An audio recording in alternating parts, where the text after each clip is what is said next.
I did that because it's got a slight roll. It wants to go that way, so it's not sitting happy, as John would say.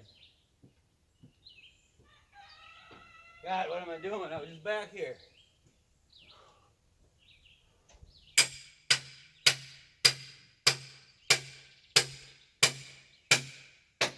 Oh!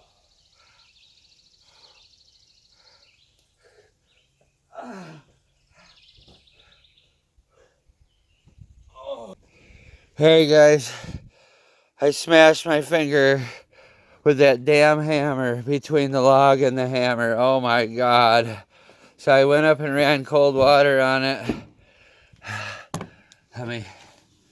Ran cold water on it and then covered it with that pain relieving ointment. It actually, it's not hurting. Thought I'd smash this one a couple times with the hammer, and the hammer blew off from there. Bashed my finger.